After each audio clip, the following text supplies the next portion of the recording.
What's up, you guys? In this video, we're going to be discussing bad omens for UFC fighters going into fight weeks. Something like stepping on a crack, something like breaking a mirror, something like walking under a ladder, something like opening an umbrella inside.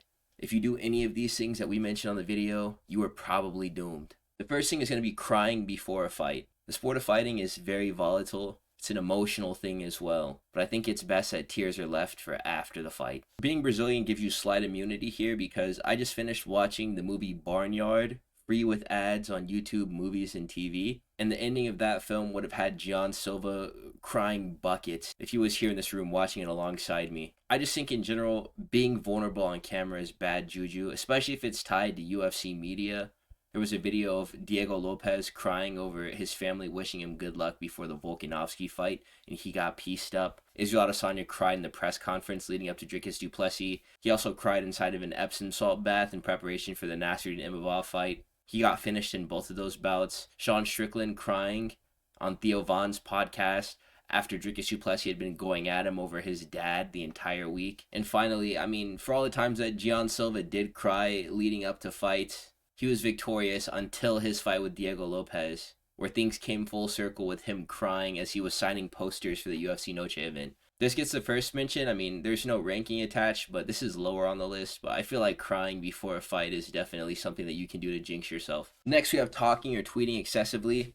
All I really have to say is, I got caught, you got dominated. Non-English speakers as well should seriously consider restricting the access of their managers to their social media accounts. Especially if we're talking in terms of like Ali Abdelaziz with Magomed Ankalaev. He talked way too much on social media. A very big game that Magomed Ankalaev actually couldn't back up against Alex Pereira, and now he looks like a laughingstock. Ali did that. That was not Magomed. Magomed doesn't speak English. He probably received the essence of the messages through like Google Translate, but it's not one-to-one, so a lot of the intended meaning was lost. In general, you can't talk hot without dooming yourself unless you're really like that. The Cray Trey, who I had mentioned before in a prior video, he has an entire playlist of videos which combined have millions of views of this exact thing being represented. Fighters humbling other fighters after they were talking hella garbage going into fights. There's definitely something to be said about wanting to sell a fight, but you gotta stay on top of your mental warfare or else it may very well catch up to you. Next, we have Too Much Screen Time. Most notable is going to be the return of Conor McGregor in the second Dustin Poirier fight. They were posting videos of Conor McGregor drinking water and being like, "Oh my god, the king is back!" It's like on a TV show where your favorite character starts getting an episode dedicated to him and you're like, "Oh, he's getting smoked, ain't he?" That's the way that it felt watching Malcolm Wallmaker go into UFC 322. Exclusive interviews with Ariel Helwani, press conferences dedicated to asking him personality questions like what his favorite color was. You're getting packed up, my friend. The hunger leaves fighters whenever they start getting too popular. The entire Fighting Nerds gym got treated like superstars without having a single champion to their names, and they all ended up taking losses. And that was part of the allure, is that they were all undefeated. And they all either got caught or dominated.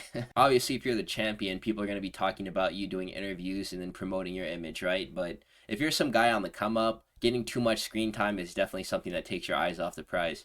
Next is going to be not retiring. Here we have pictures of a bunch of legends who ruin their legacies for no reason. They often do weird things like going down weight classes. Edson Barbosa's cut to 145. Junior Aldo's cut to 135, where he immediately got duked on by Peter Yan and still stayed around. Henry Cejudo no longer able to make the flyweight limit. He actually did successfully retire from the sport along with Jose Aldo, and then they come back and don't do anything notable and just take a bunch of losses, and it sullies their records, which otherwise would have been really good if they just called it where they initially left things. I was still relatively new to watching MMA. This card happened on Halloween, Anderson Silva versus Uriah Hall. Both of these guys were just a couple of washed dudes. But Anderson Silva was really washed at this time, and he just got beat up by Uriah Hall. It was just a bad fight, and Anderson Silva just got hurt for no reason. I'm glad it was his last, but I think that Dana White had to cut this dude off. He said that we're not going to be letting Anderson Silva fight anymore, because if it was left up to him, he probably would have squeezed 3 or 4 more bouts out of his dilapidated body. There's no right time to retire, right? But it's one of those things where, not unlike gambling, whenever you do have that gut feeling I should probably get out of this place, you're probably not wrong.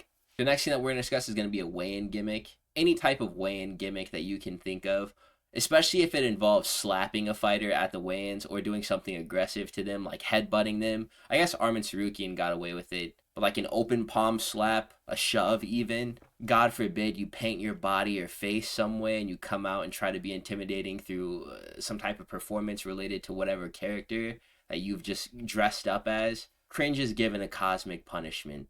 This is the lowest form of mental warfare going into a fight. Painting your body green like the Hulk, doing a Joker bit, grabbing your opponent by the throat, just doing something weird like that, yelling in their faces. At least in the face-off, funny screams are the only thing that really get a pass as far as like weighing in and then getting your weight read. You made weight and then you do like a funny scream. Peter Yan, Derek Lewis comes to mind. That's actually quite signature, and that isn't a fault. But pretty much anything else you could do to be weird and quirky while weighing in or facing off at the weigh-ins, it's bad vibes. The community rallying behind you as well. This is something quite damning in most instances. Mektabek Oralbai, he looks funny, so people put a lot of hype into him. Full Violence has a collaboration with Mektabek Oralbai, and it's just because of the caveman memes. People talk about he looks like he broke out of an iceberg after 15,000 years. Tom Aspinall, even though he didn't lose, I mean, it didn't go off without a hitch his last fight, and it could have been because there was too much expected of him out of the fan base. Normally, whenever we think that something is going to go one way and we're like 100% sold on this being an inevitable outcome, things go left. Charles Oliveira against Islam Makhachev. A lot of people online and in the community just like to be contrarians and pick against Russians because they think it's cool. But often, fan favorites, they get rim-packed after receiving too much hype. People got high on Oliveira and his last shot for the title. I personally thought that Dricus du Plessis would stand a better chance against Hamza Chimaev than he actually did, and I picked him to win that fight. A lot of the community was riding with Dricus du Plessis going into UFC 319. Whenever a guy is too heavily favorited, and this just goes on like small cards too, whenever the betting lines seem kind of skewed in favor of a guy who hasn't really proven much, it makes sense to be favored by, bettors and the community, but not to the degree at which they are favoring him, that guy might lose. Being too honest is the next thing that can get you in trouble as a UFC fighter. Sean Strickland talking all week about how he's going to fight a big scary Brazilian and nobody in the division wants to take a fight with a big scary Brazilian. And then he goes into that fight, stands chest to chest with him and kickboxes with Alex Pereira and gets chinned. That was probably just some ego thing, so he stopped psyching himself out. In the event that he didn't get knocked out, he would actually be willing to engage with Alex Pereira. If he survived, 5 minutes with the big scary Brazilian, but it did not end up going that way. He got chinned immediately. The next most notable example of this that I can think of is Dan Hooker talking about how whatever success he was able to find in a fight with Arman Tsarukyan would make him look good and Arman look bad because it's widely accepted that Tsarukyan is a better fighter than Dan Hooker, that he trains harder than him, he has more resources to put into his camps, he drinks less than he does, he takes fighting more serious. He basically, in a promo for this fight, trying to sell it, gave the guy watching the promo about 15 different reasons why they should not support Dan Hooker, and he ended up getting beaten very badly. The next phenomenon that we're going to be talking about is going to be having friends who are big names in the promotion already, and it goes both ways, because with Paddy Pimblett out of the Manchester gym that he trains at, Shamrock and Luke Riley both made their UFC debuts, and it went off without a hitch for Luke Riley. A very beautiful performance he was able to notch, scoring a knockout in the second round. But with Shamrock, who had gotten a little bit more screen time, a video between him, Paddy, and Dan Hooker speaking to each other, he got absolutely fried. And there's other cases as well of training partners getting heated up in their UFC debuts, whenever by association you would think that they'd be a lot better than they actually prove themselves to be. Blood Diamond, I don't even feel the need to get into that one. Ante Delaya, who actually did show promise in the early going of his run in the UFC and then quickly got stopped by Waldo Cortez Acosta, and now we're kind of curbing our expectations for that dude.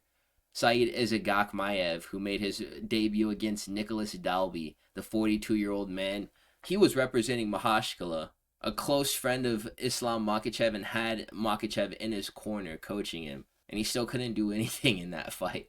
Training partners of champions, it's almost like a kiss of death. Blood relation, 10 times out of 10 is more consistent for producing champion level talent in the organization, or at least talent at the level at which their blood is competing at. Charles Jourdain's little brother, I think he's going to do a good job. Cesare Oleksiejczuk this weekend will tell, but I think he's going to do a good job. And Mikhail Oleksiejczuk is not bad. I don't know about you guys, but I feel I may be the first one to notice this. The 50-cent walkout curse is a very real phenomenon. It's supposed to be like this, intimidating thing. Oh, he's walking out to 50 Cent. He's locked. He's about to do something right now. But it's been backfiring lately for everybody who does this. Leon Edwards walks out to 50 Cent, gets glassed. Alexandre Pantoja, it had worked for him before. But this all but confirmed my notion. The fact that what happened ended up happening to him at UFC 323 after he had walked out to 50 Cent for hopefully the last time.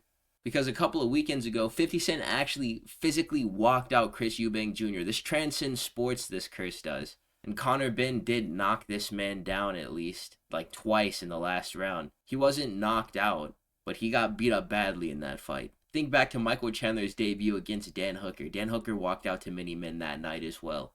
And look at what happened to him. I want everybody to pay attention to fighters who walk out to 50 Cent and see how their fights actually go. It's like a hex, I'm telling you guys. Alright, gentlemen, so that's going to be my picks of things that UFC fighters do going into fight weeks that bring bad luck onto themselves. Let me know if there's anything that I've missed, any other phenomenons that you've noticed often result in fighters taking L's after partaking in. If you did make it to this point in the video, please make sure to like, comment, and subscribe. I will catch you boys in the next one. Peace.